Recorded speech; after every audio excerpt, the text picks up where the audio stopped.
Hey everybody, welcome to Positioned Recovery. My name is Jeremy Grogan, and today we have a pretty awesome video. I was really reflecting over the last few days on my Alcoholics Anonymous experience, and I felt like from what I could see online, there's not really a whole lot of video personality resources really talking about AA.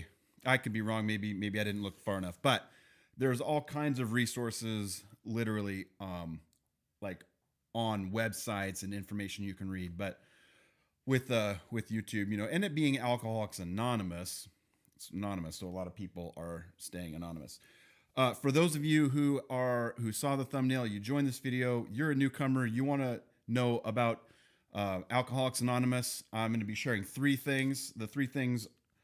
So actually, I think the video is titled "How to Alcoholics Anonymous for Beginners."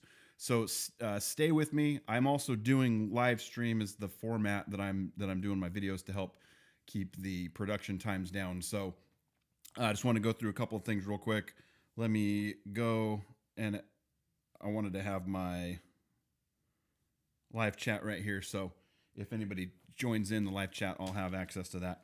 So I want to talk about three things that I think that are really helpful to know. I wouldn't say they're absolutely necessary to know. They're just, when I look back, if there were these three things that someone could have told me before I joined, then it would have helped me, especially to hear it from somebody who, I don't have 10 years of sobriety, but I've been a part of the recovery community for 10 years. I am very proud to say that I have the two whole years of the most sobriety I've ever had.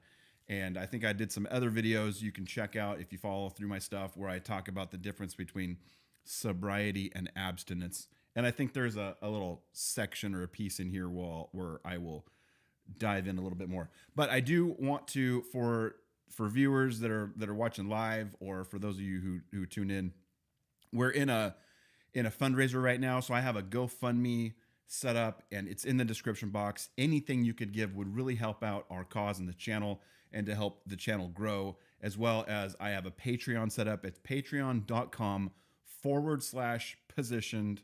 Man, I love that. I love having, something.com and then something really easy. So I don't know. It's maybe just me, but patreon.com/position to become a member. Right now, the site's a little bit naked, but you can check out the membership levels. There's some information.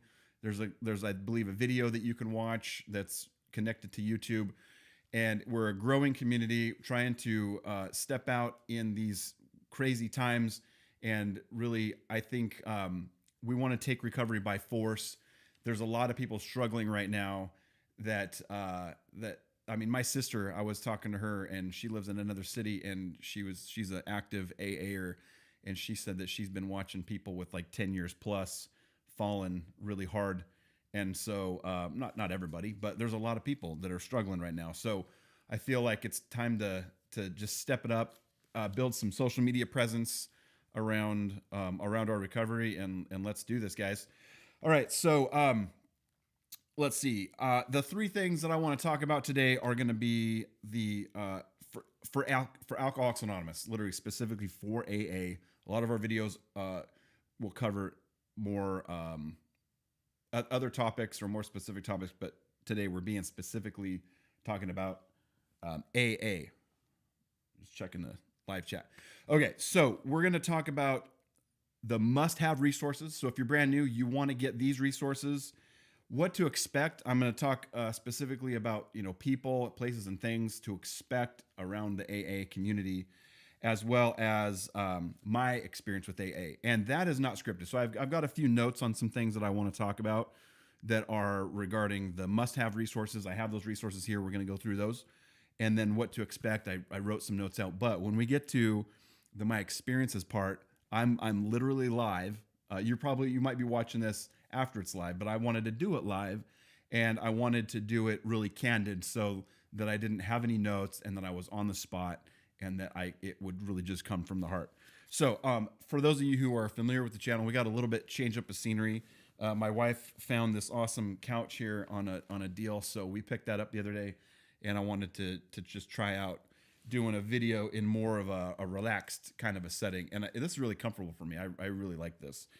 And real quick plug that I want to put out there with regardless of whether we get the donations or the support, we're moving forward in trying to get more people on board with position recovery and to do at least a weekly podcast.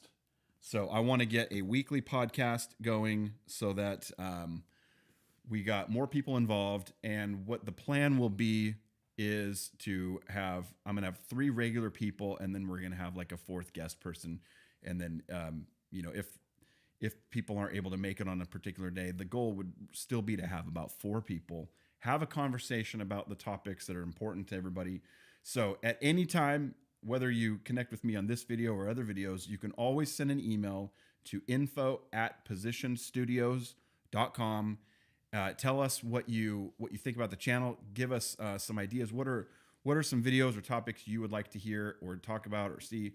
You can even put those in the description or in the comment section. So I would encourage you to go to the comments, interact with people. We're still growing. We're a very small channel, but I will see any comment that you put out there and would love to connect that way and to hear about what is important for you guys to see from us. But ultimately, we're trying to build content and resources and engage in a community of people for recovery related topics and situations and issues that are relevant to us now, not just because of COVID, but that are relevant in light of technology and just the way things are moving. So I think that this is a good time to be on here, like positioned. Position recovery as a channel is positioned, I believe, for what the next wave or the next level of people that are going to be coming out of addiction once things start to settle down in the, I don't know, the larger scope of life that's going on out there. All right, so that's just a little bit about what you're seeing here. I like the setup. Tell me in the comments what you think about this new setup. But I got all kinds of different angles in the studio that I like, but this one feels comfy. So, okay, so must-have resources. This is we'll start with number 1. You got to have the big book of Alcoholics Anonymous. So the book is called Alcoholics Anonymous. It is the 4th edition, and it is known as the big book. So you got to have that. Number 2 would be the 12 Steps and the 12 Traditions. Now, this book is AKA, and it's just known as the 12 by 12. So if anybody talks about getting a 12 by 12, this is the book they're talking about. It has the 12 steps, 12 traditions, and each is its own chapter. The next is Daily Reflections, also known as the Daily Reflections. And that is this book right here. I have, actually today, I'm going to read the Daily Reflection for today. So it says right in the front of this book, this is a book of reflections by AA members for AA members. And I'm going to read the reflection for today. Oh boy. I had the wrong day. It's February 8th. I don't know why I picked that one. Okay. So, convincing Mr. Hyde. So now it's kind of a play, I think, on Dr. Jekyll and Mr. Hyde. Even then, as we hew away, peace and joy may still elude us. That's the place so many of us AA oldsters, like this reads like an old book, oldsters have come to, and it's a hell of a spot. Literally, how shall our unconscious, from which so many of our fears, compulsions, and phony aspirations still stream, be broken into line with what we actually believe, know, and want? How to convince our dumb, raging, and hidden Mr. Hyde becomes our main task.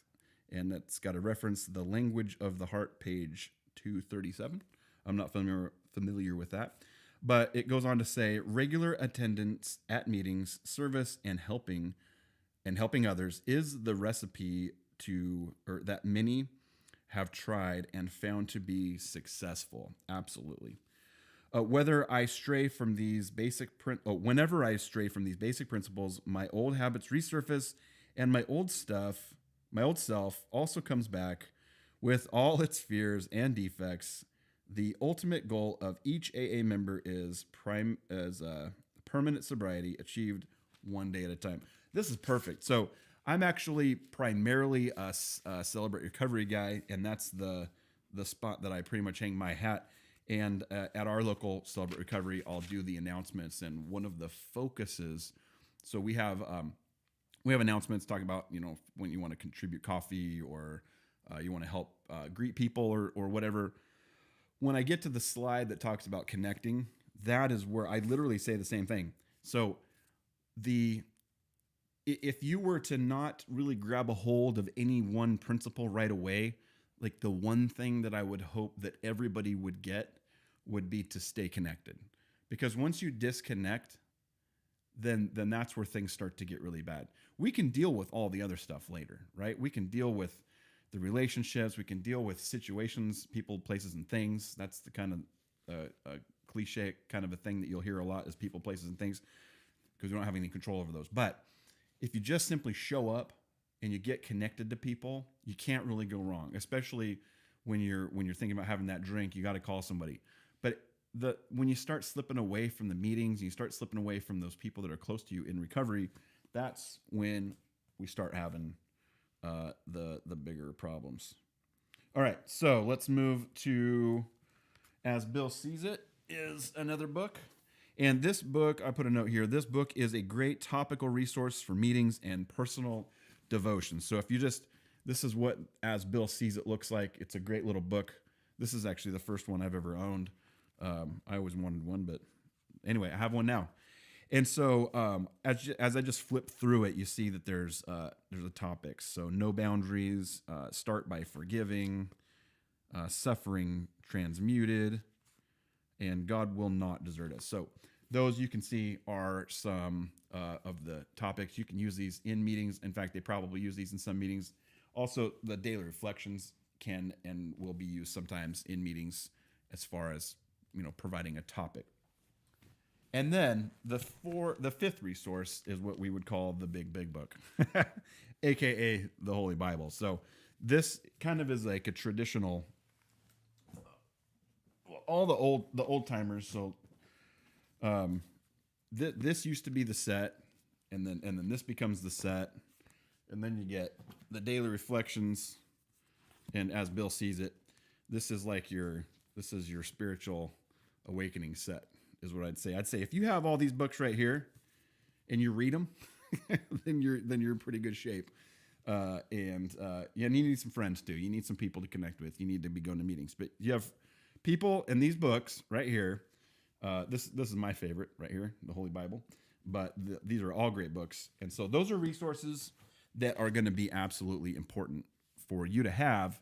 So if you're not already in AA and you came across this video and you thought, hell, well, let's see what this guy has to say about it. These are going to be the resources that you're going to want to get. All right, moving on to what to expect. All right, so I do have some notes on here, but I really want to be I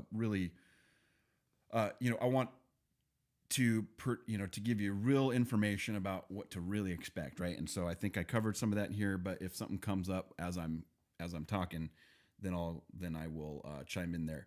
So as far as people, one thing to expect is there's I would put everybody in one of three groups. You got what you would call the newcomer, which is going to be you probably if you're watching this video and you find it meaningful.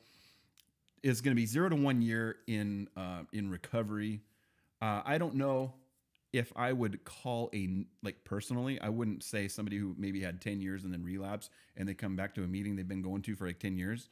I wouldn't call them a newcomer, right? That's, I would say, in my opinion, that would be, the newcomer would be somebody who's not really affiliated or part of the organization, or they probably don't like that word, organization, but part of the fellowship. There you go. That's a good word. So the newcomer is going to be somebody with 0 to 1 year of sobriety in the program who has connected. You're really not going to find a lot of people. It's going to be very rare that you're going to find people with 10 years relapsing, but it's possible, and it's happened recently, probably more than it's ever happened. Then I would say your general membership base of people is going to be people that have 1 to 24 years, and they're just going to be anywhere between the ages of 20 and well, any age, but your just bulk of people are going to be probably between 20, maybe 25 and 28 to like 45. And that's going to be your just base group of people. And then you're going to have your old timers, which in my opinion, I would say 25 years plus. Some of these guys are going to have maybe, 30, 40 years. It just depends on when they started their journey. Now, just because somebody's older isn't going to mean that they're an old timer, right? Because you can have somebody who drank, who became alcoholic, and they are like 55 years old and they're a newcomer. So you don't generally just want to say that older people are the old timers, because you could, let's say, the earliest someone really is going to be getting into AA is probably going to be 20. I mean, if somebody's willing to get in there, and then to have 25 years means 45 is probably going to be the youngest old timer you're going to generally see. And also understand that there's not going to be a whole lot of old timers that are that are very young, just basically because a lot of people that will die in their addictions. I mean, full on alcoholism, drinking like a fifth of vodka every day from the age of 20 on. I'm not sure how long you can last doing that. That was my MO. I was probably about 24 to 26 when I started drinking a fifth of alcohol, and it took me down. So by the time I was 28 to 30, about 4 years of drinking like that every day just destroyed my whole life. So I don't know if there are career alcoholics that can drink a fifth of vodka every day functionally for 20 years. But I would say the long-term impact of that is going to be heart, liver failure and things like that. So you're not going to see people survive that very often, to that degree. Generally, you're going to have people coming in, and you're probably one of these people where if you're watching this video and you're seeing this is Alcoholics Anonymous for newcomers, you're probably interested in this, and you're looking out and searching. And if you haven't gone to meetings already, what you're finding is that people around you are starting to say some things, and you're just at least researching. So if I'm going to tell you right now, if people around you are saying that there's a problem and you're not, maybe you're not there, and you want to say, hey, I'm not alcoholic, I don't have a problem, but I wanted to check it out. Just give it, a shot. Just connect, ask questions, and be true to yourself, because you can't lie to yourself, right? And you can't lie to God. So I want to read this real quick, and then if I want to elaborate, I'll go into something. So I wrote here, for the most part, everybody is going to gladly welcome you in a positive, uplifting spirit. When I first, actually, I'm kind of bleeding in, I guess, as I talk about this section, I'm kind of bleeding into my experience with AA, but that's fine. So when I first started going, a lot of like the older women were really excited. They're like, oh, they were so glad I was there. The younger middle-aged kind of men where I was like 28 ish. They were, hey buddy, how's it going? And they became friends. And then there were some older guys that were a little bit hard. They were like, well, you're ready to, stick the stake in the ground, and are you gonna really do this? And they're like trying to be like, just really hard about it. And so I made this note here, but there will be a few of those there will be a few of those aggressive dry drunks who have 10 plus years of abstinence, but they're more miserable than they were before they quit drinking. I don't want to paint this picture that like all these old timer people and people with a lot of sobriety are this way, but you will certainly find people that will, I just know that I would leave a meeting and there would be like one person or something that caught me afterward, that wanted to just like drive the nail home or something. I guess they wanted to be the reason why I got sober or something, but that wasn't effective, right? I mean, I'm already getting that at home. I already lost everything I have. I'm learning my lesson by everything that I own fits in a car, right? And so what I really needed to have and what I've learned to give to others is just love and encouragement. And if you get just love and encouragement and time, really that's the foundation for a lot of this stuff. Now, obviously there's going to be people, once you build a relationship, once we build relationships, then we can have a voice in. But for the newcomer who's watching this video, just know that there's those guys and gals probably sometimes, and we just let them be who they are. You know, so some of those people are more miserable now than they were before they were drinking, and just make sure that you connect and get close to those people that are really encouraging, because it's really gonna help you out. I know that I just kind of avoided some of these other guys. I'm like, I wouldn't even talk and have conversation with them, because it just felt to me like they wanted to be the guy who stepped in and cracked the whip. And I'm telling you, I had that already. That's probably one of the reasons why I drank. And so, but I do hear their heart. They've made a lifestyle out of this, and they have put a lot of work into not drinking. And so I will tell you this for the newcomer that's out there that's watching this.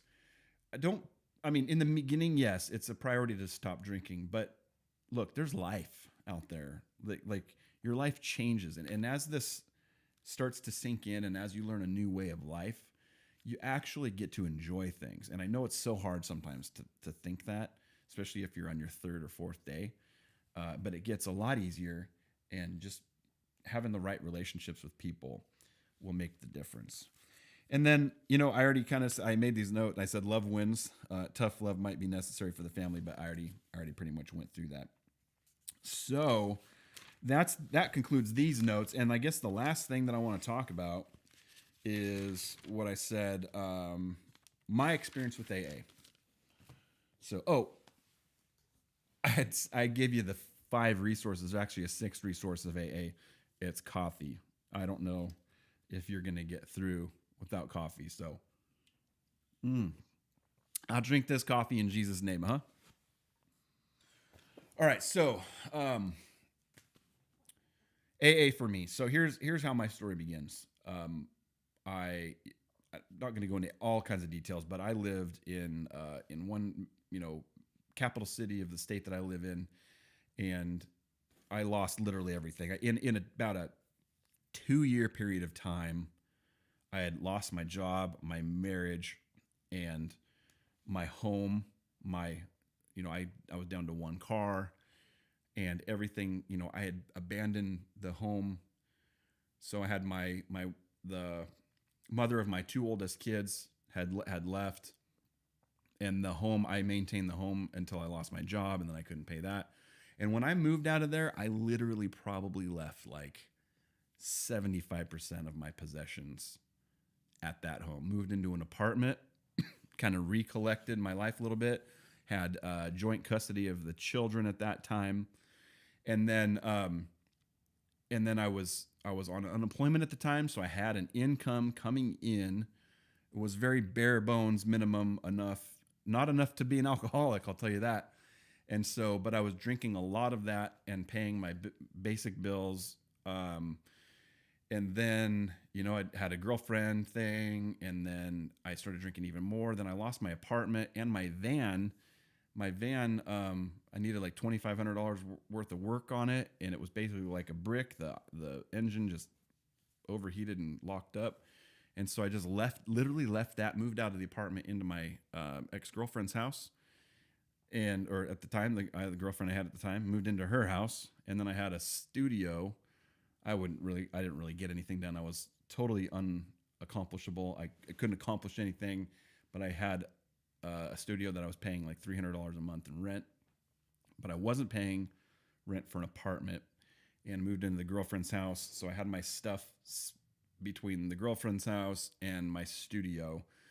And then eventually I cheated on the girlfriend, and then I got kicked out of there. And then I moved into my studio, which, it's not good because now I don't have anything, and I'm drinking. I'm using, I don't want to say drugs, because I wasn't really doing like hardcore drugs, but I think somehow I got a hold of Adderall, which was insane for me. It did something to me that I've never seen it do to anybody else. But anyway, I was just in this crazy state, and it was, my entire life was completely unmanageable. And I think that I was, if I recall correctly, I was posting crap on social media. I don't even know what I was saying, but I know that it was enough that my family members around me were like really concerned. And so my mom reached out and said, "Hey, would you be willing to come and spend a summer with us and maybe just kind of get out of where you're at for a little bit?" And she was just inviting me. I mean, she just saw whatever she saw of my life was so concerning that she just felt like she needed to be a part of the solution. And so she just asked if I'd go. And then the girl I cheated on, man, I feel so bad. I treated so many people like crap, terrible. Anyway, somehow she got back in my life for a moment and drove me to my mom's. And then when she left, she stayed the night there and then left, and I didn't see her after that. But I landed at my mom's house, and it was supposed to just be a summer thing. I was in a band at the time.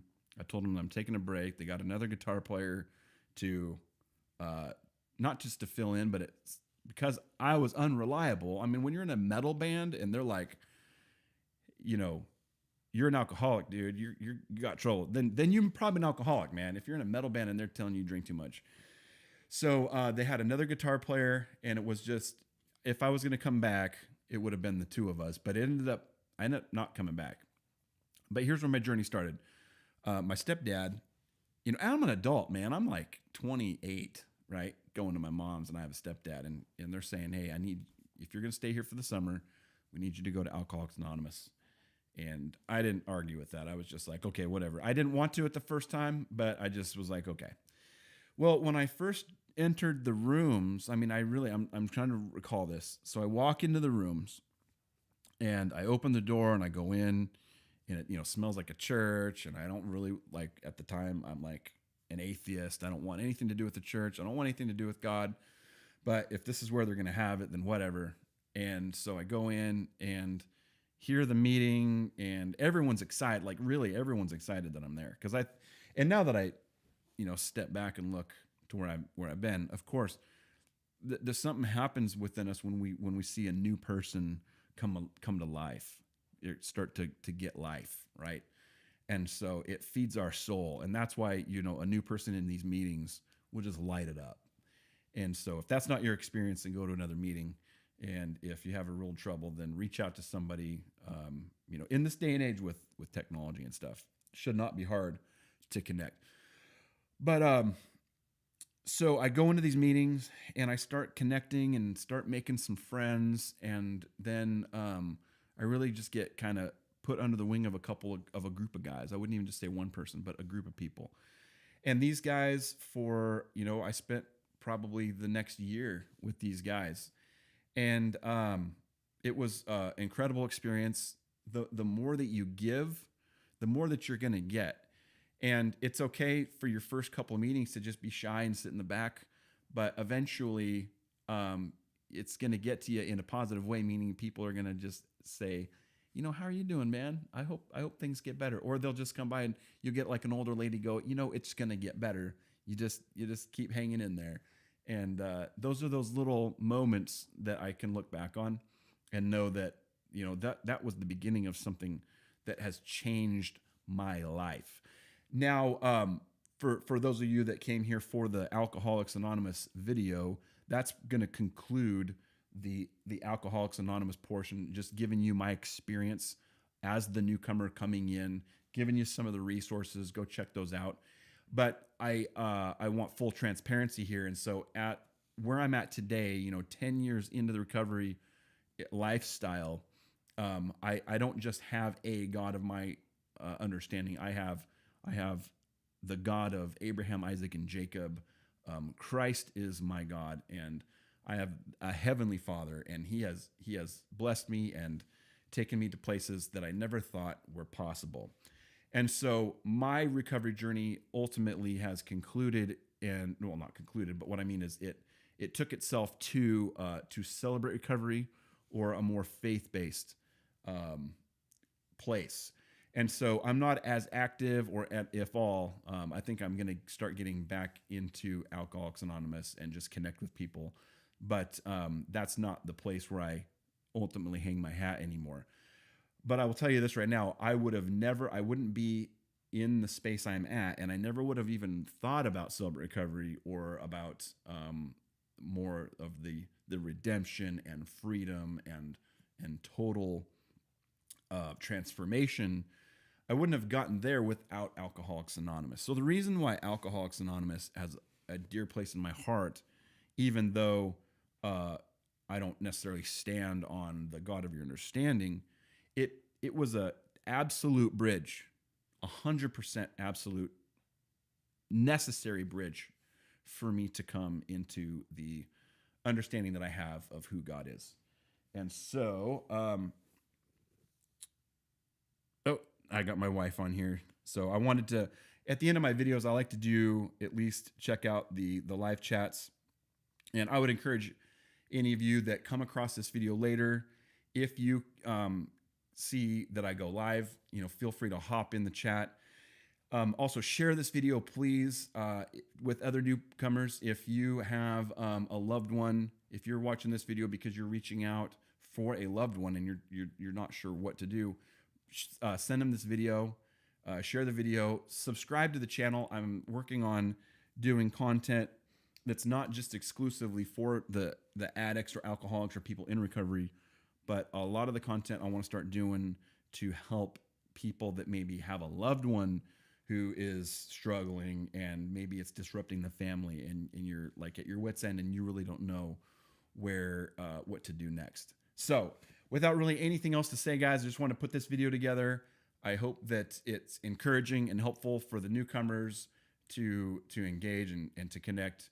So again, without anything else to say, remember, guys, many are called, but you are positioned. Thanks for joining, guys.